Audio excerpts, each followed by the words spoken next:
한국에 들어왔을 때요. 저쪽 그 파주 쪽에 거기 아마 탄현역이었던 것 같아요. 지금 기억나는 게 그 홈에 밑으로 내려오는데 어디서 찬양 소리가 들리더라고요. 근데 홈에서 전철을 기다리면서 한 여자분인데 한 60대 정도 되는 것 같더라고요. 이분이 찬양을 이렇게 부르시는데 그 찬양이 그 주변에 있는 사람들이 뭐 몇 사람은 없었는데 아랑곳하지 않고 그냥 이렇게 부르는데 그 소리가 어떻게나 은혜가 되는 찬양이었는데 제가 일본에 돌아가서 가끔 그 찬양을 부르면서 오늘 이제 아까 말씀하셨고 여기 한국에서 받았던 은혜 그 찬양을 같이 부르게 돼 있구나 이런 마음으로 이 찬양이 무려 495장인데 이게 예전에 그 합동 찬양을 지금 30년 거리 지금 쓰고 있거든요. 내 영혼이 은총이고 무슨 노래가 나오고 나와요? 네, 495 나온 거. 근데 이게 495장이요. 네.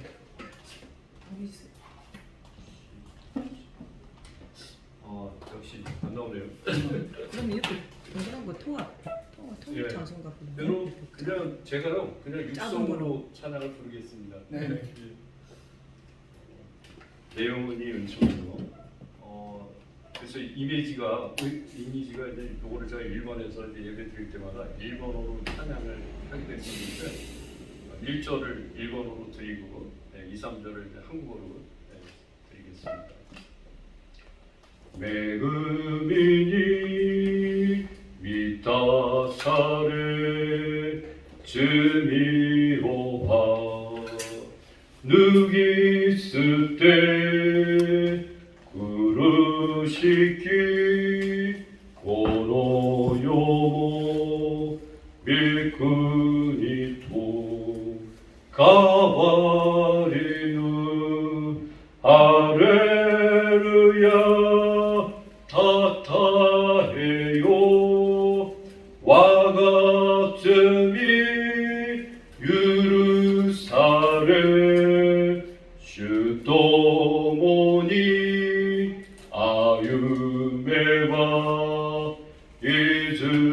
이즈코모 슈누쿠니 주의 얼굴 뵙기 전에 멜리베돈 하늘나라 내 맘속에 이루어지니 날로 가깝도다 할렐루야 찬양하세 내 모든 죄 사함받고 주 예수와 동행하니 그 어디나 하늘나라 높은 산이 거친 들이 조막이나 궁궐이나 내 주 예수 모신 곳이 그 어디나 하늘나라 할렐루야 찬양하세 내 모든 죄 사함받고 주 예수와 동행하니 그 어디나 하늘나라. 아멘. 잠깐 말씀을 나누는데요. 아까 그 목사님이 간증을 하라고 하셨네요. 말씀 나누겠습니다. 하고 싶습니다. 우선 이제 말씀을 잠깐 한 구절 읽겠습니다. 편한 대로 하시면 됩니다. 예, 감사합니다. 요한계시록 1장 그 7절 말씀을 잠깐 봉독해 드리겠습니다. 요한계시록 1장 7절 말씀.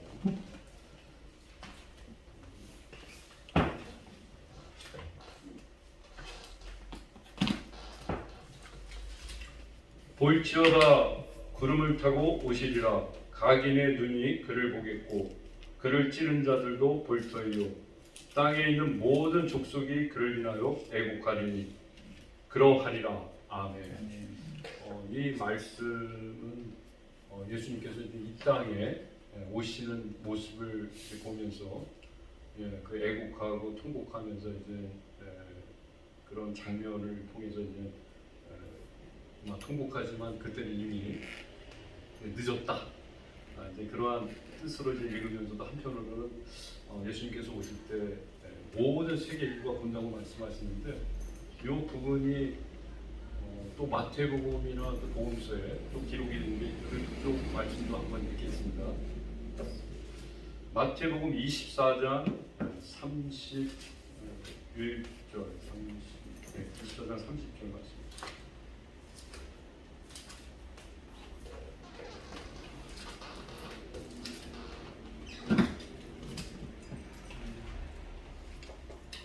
(30절부터) 읽으시면요, 그때 인자의 징조가 하늘에서 보이겠고 그때 땅의 모든 축속들이 통곡하며 그들이 인자가 구름을 타고 능력과 큰 영광으로 오는 것을 보리라.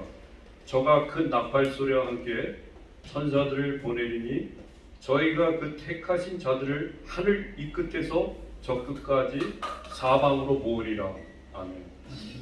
이 말씀을 보면서요, 지금 이게 생각나게 준 말씀이 있는데 사도행전 1장 그 4절 이하에 보시면은 예수님께서 그 승천하시는 그날 내가 너희보다 앞서 갈릴리로 가신다고 말씀하시면서 그 제자들에게 이제 40일 동안 계신 동안 마지막 승천하시기에 앞서 그 장소로 다 모일 수 있도록 말씀을 하셨는데 지금 이 말씀들이 지금 읽어드린 말씀이 사도행전 1장 그 4절 이하에 보시게 되면은 다시 그 말씀 한번 읽어보겠습니다. 사도행전 1장 4절 이하의 말씀.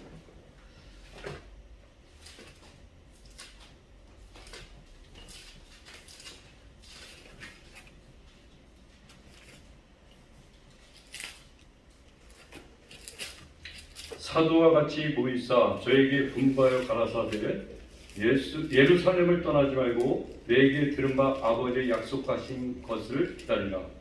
요한은 물로 세례를 베풀었으나 너희는 몇 날이 못되어 성령으로 세례를 받으리라 하셨느니라. 저희가 모였을 때 예수께 묻자 가로되 주께서 이스라엘 나라를 회복하심이 이때니까 하니 가라사대 때와 기한은 아버지께서 자기의 권한을 주셨으니 너희의 알 바 아니요 오직 성령이 너희가 임하시면 너희가 권능을 받고 예루살렘과 온 유대 사마리아 땅까지 이르러 내 증인이 되리라. 이 말씀을 하신 후에 그 9절 이하에 보시면은 저희 보는 데서 올리어 가시니 구름이 저를 가려 보이지 않게 하더라라고 말씀하는데 그 11절에 갈릴리 사람들이 이제 승천하는 예수의 모습을 보면서 여기 천사가 이제 그 두 사람이 저희 곁에 서서 여기서 말하는 두 사람이 이제 천사가 흰 옷을 입었으니까 이제 천사라는 걸 우리가 읽으면 알 수가 있잖아요. 이런 모습을 볼 때 천사는 영적인 존재인데 왜 흰 옷을 입었고 보였을까라는 의문을 갖게 되는데 복음서에는 천사들이 나타날 때 항상 그 흰 옷을 입었다고 이렇게 기록을 하고 있고 반드시 영의 존재이지만 눈으로 보였기 때문에 기록이 되었다는 건데 여기 역시 여기에서도 이제 그 곁에 서 있는 사람이 흰 옷을 입었는데 이렇게 그 갈릴리 사람들에게 12절에서 이렇게 말씀해요.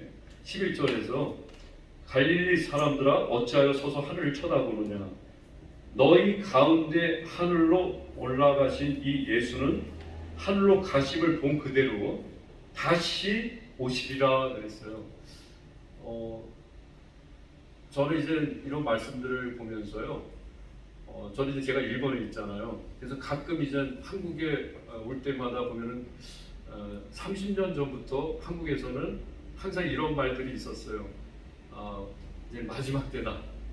그러면은 제 기억나는 거는 90년대, 92년에 그때 당시에 제가 일본에 간 지 2년 후에 사건이었었는데 그 마지막 때라 하면서 굉장히 그 사회적으로 많은 그 무리를 이끌면서 그런 말씀을 전했던 그 다미 선교회라고 그 이장님, 그 당시에는 이장님 장로가 있었다는 92년 10월 28일 날 예수님께서 오신다.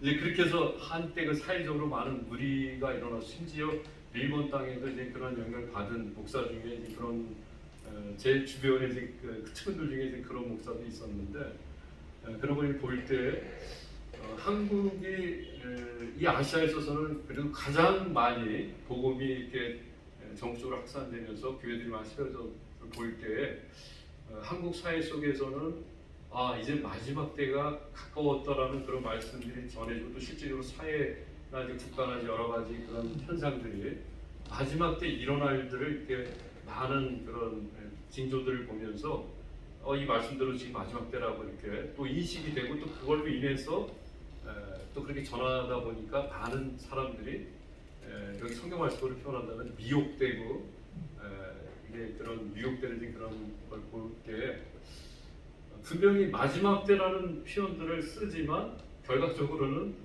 지금도 계속해서 지금 벌써 30년이 지난 지금도 계속되고 있는데 제가 이제 가끔 한국 들어오면은 그러한 단체들, 그러한 어떤 조직이나 어떤 집단들이 뭐 10년, 20년, 30년 간격으로 계속 그러한 말들이 들려지고 그러는데 그게 벌써 이제 30년이 흘렀다는 거죠. 그 기간 동안 역시 지금도 역시 2011년에 일본에 간동 지진이 있었고 1996년에 지진이 있었는데 뭐 일본과 한국을 비교했을 때 한국은 지진이 없다 보니까 어떻게 보면은 일본이 진짜 마지막 때라고 표현할 수도 있는데도 불구하고 일본은 뭐 그런 마지막 때보다도 제가 일본에 갔을 때 계속 지진이 있었어요. 한 5년에 한 번, 10년에 한 번씩. 근데 한국 같은 경우는 그 당시에는 뭐 전혀 지진 진지역도 아니었었고 이제 소식을 이렇게 정보를 들으면서 이제 세계가 각국에서 지진이 일어나 보다라고 생각을 했지만 제가 일본에 갔을 때 간지 얼마 안 되고 94년인가 여기 오사카 그 한신 지진이 있었어요. 그때는 막 고가도로도 막 이렇게 다 쓰러지면서 막 엎어지면서 한 5,2천 명이 죽었다라는 이제 그런 뉴스 정보가 있었는데 그 당시에는 새벽 4시에 그 지진이 일어나면서 저는 그때 눈을 뜨는 순간에 와 이제 세계가 이제 종말이 왔구나. 그러니까 한국에서 그렇게 막 90년대니까 많은 그런 종말론적인 얘기를 듣다가 일본에 갔으니까 일본에 그 지진이 일어나는 걸 직접 체험하면서 이제 종말이구나. 이제 그렇게 생각하고 막 이제 막 일어나서 막 기도하면서 이거 이제 이런 때가 가까우면 이제 주님께서 오시게 되고 빨리 주님 앞에 이제 들림 받고 그러려고 준비를 해야 되는데 그런 상황들이 있었는데 낮에 아침에 일어나서 이제 또 학교도 가고 그다음에 일도 하고 이제 또 그런 환경 가운데 일본 사람들은 그 지진 일어나는 순간은 막 두려움도 있고 막 이렇게 그런 모습 막 이렇게 돌아갈까요? 요동하는 그런 모습들이 보였는데 또 지나고 나니까 언제 지진이 왔냐라는 그런 느낌으로 또 일상생활 저는 이렇게 하게 된 걸 볼 때 일본은 늘 이런 지진을 경험하면서 이렇게 살아온 국가구나. 이게 역사적으로도 막 계속 이제 그러한 현상들을 벌써 일본은 1923년에 간동지진이 있었을 때도 그때 당시 조선인들이 24년이면은 아직 식민지가 안 되는 시기지만 이미 식민지였었죠. 1910년에 한일 합방이 되면서 그 10년 후, 13년 후에 간동 지진이 일어났는데 그 당시에 조선인들만 한 6천 명이 죽었다고 해요. 근데 지진 때문에 죽은 게 아니고 지진으로 인해서 많은 사람들이 죽고 그 현상, 그 상황을 조선인들이 각 마을에 있는 우물에다가 독약을 집어넣어서 그 독약에서 죽었다라는 그 소문을 이렇게 퍼뜨리면서 이제 눈에 띄는 조선인들 막 죽인 거예요. 그 당시에 죽일 당시에 일본에서 가장 많이 사용되는 게 그 죽창이라는 게 있어요. 그걸 막 그렇게 많이 죽였다고 그러더라고요. 그래서 그게 역사적으로 기록이 남아 있는데 그러한 일본의 그 과거의 역사나 지금도 계속되고 있는 지진의 어떤 그런 현상들을 통해서 과연 이 지진이 말세만 일어나는 현상인가 했을 때 이미 2000년 전부터 계속 지진이 있었고 그리고 마태복음 이제 복음서를 볼 때에 그 저는 여기서 이 말씀을 이 말씀 많이 보면서 이렇게 묵상을 하는데 마태복음 24장 그 13절에 보면요.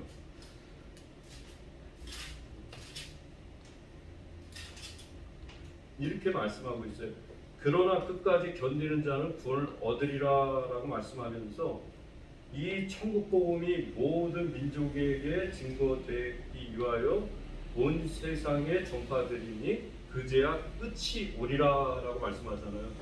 이 복음이 온 세상에 전파되어야 되는데 진짜 과연 이 세상에 복음이 전파된다라고 늘 생각을 하면서 일본 땅을 바라봤을 때 아시아의 대륙의 끝이 분명히 대한민국인데 이 바다를 넘으면 일본이라는 나라가 있어요.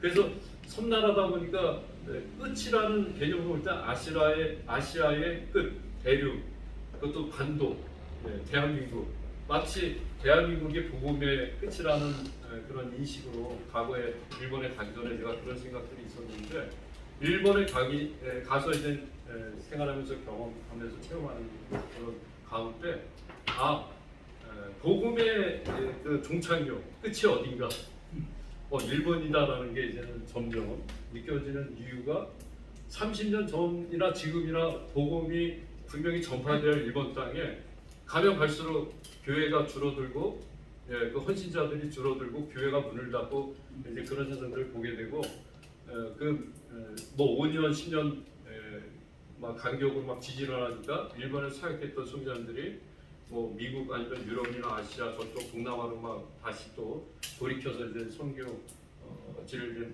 변경하기도 하고 이제 그런 모습들을 보면서 일본 땅에 진짜 복음이 온전히 전해지면은 끝이 오지만 그것도 역시 아직도 끝이 아니다. 그거를 제가 몇 년 전부터 이제 느끼게 된 그 끝이 왜 아니냐라고 이렇게 개인적으로 느끼게 됐냐면은 남북한이 지금 통일을 해야 되는데 세계 어느 나라를 봐도 그 같은 민족이라는 어떤 동포라는 동족이라는 어떤 그런 가운데 이렇게 분단되어 있는 국가는 유일하게 이 북한하고 남한, 대한민국밖에 없다는 거죠.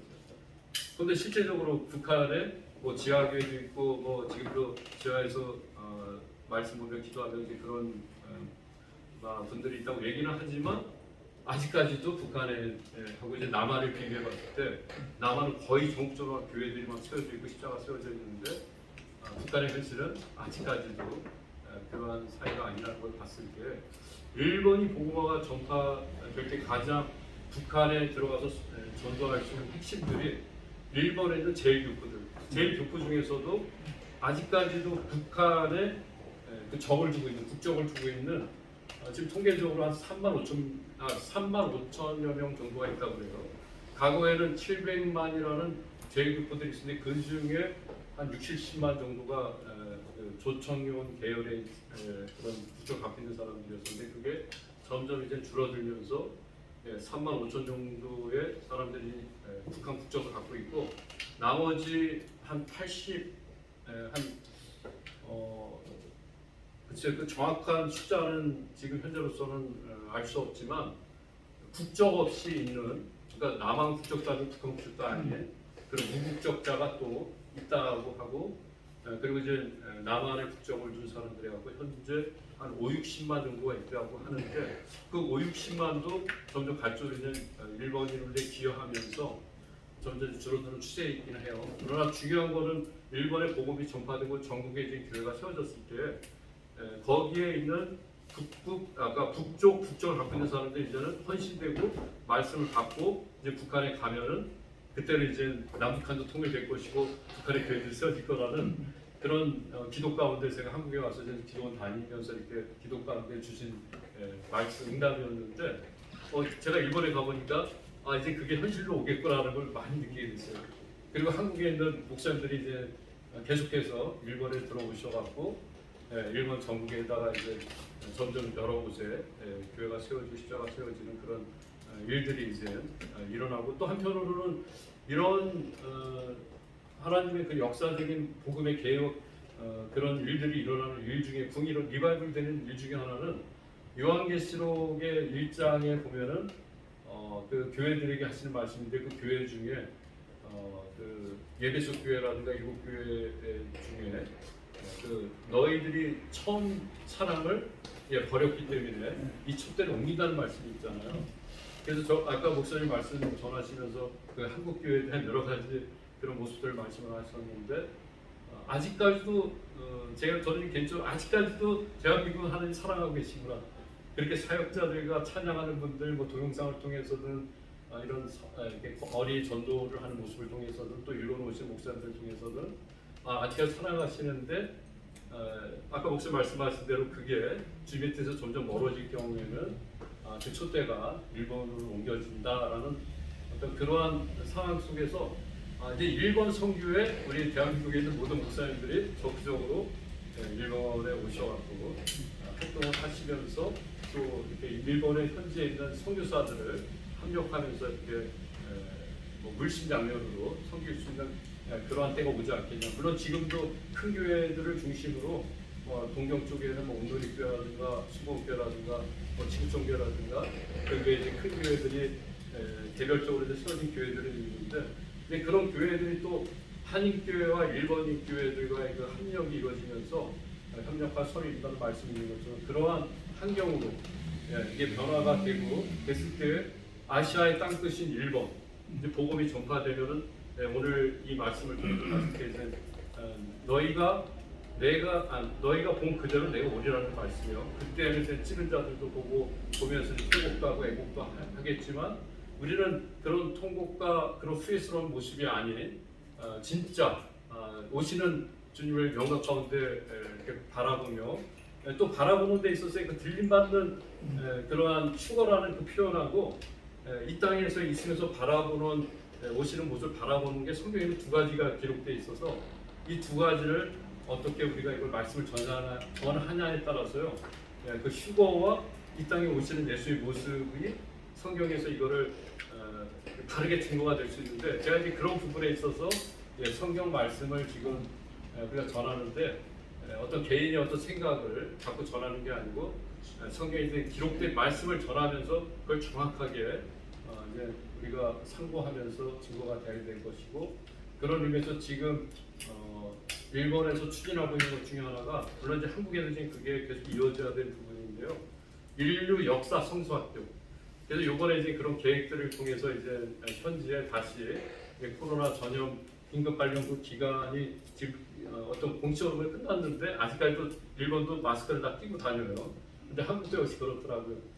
그래서 이번 이제 9월달부터 다시, 제가 작년 9월달에 한국에 왔다가 이제 요 9월달부터 다시 예전처럼 건물을 임대해서 그러한 이제 성수학교라든가, 그 다음에 그 중에 또 하나가 그 아까 말씀하셨던 뭐 찬양사역, 그리고 이제 노방전도 하고, 그다음에 주변에 있는 각 교회들과 협력하면서 계속해서 일본 땅 전 지역에 있는 십자가가 세워져 나갈 수 있도록, 이제 한국처럼 그러한 분위기가 될 수 있도록 이제 그렇게 지금 기도를 드리고 있습니다.